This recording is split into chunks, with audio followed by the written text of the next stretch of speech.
Ensemble, engageons-nous dans le tri et la prévention des déchets. Un zeste pour l'environnement, pressons-nous, une chronique proposée par le CIVOM du Louhanais et le CICED Brest-Nord.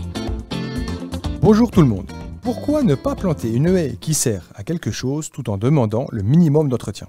Ça paraît difficile tellement la haie peut vite devenir chronophage dans son entretien et fait partie de notre fonctionnement. Car oui, une haie peut faire le bonheur des abeilles et vous fournir des petits fruits que vous pourrez transformer en confiture.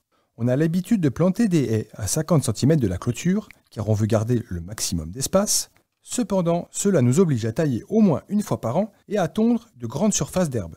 Il vous suffit simplement de planter à 2 mètres minimum de la limite en bosquet des arbustes fruitiers afin de créer des brise-vues et des brise-vents.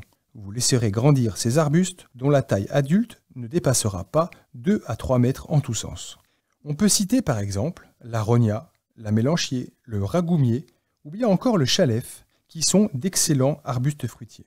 Ils sont également mellifères, c'est-à-dire qu'ils attirent et nourrissent les abeilles, et ils sont également fixateurs d'azote dans le cas du chalef. Vous pouvez ajouter quelques arbustes ornementaux comme un vitex ou un arbre aux papillons pour les caducs ou un oranger du Mexique ou un photinia pour les persistants. Si vous n'avez pas trop de place, n'hésitez pas à planter des arbustes mellifères à faible développement comme le Caryopteris, la Bellia, la spirée, le laurier cerise. La liste est longue. Mélangez-les avec des cassissiers et des groseilliers par exemple pour avoir des fruits. Pour la plantation, privilégiez la fin de l'été ou le début de l'automne. Le sol est encore chaud, ce qui est propice à la vie du sol et au développement des racines.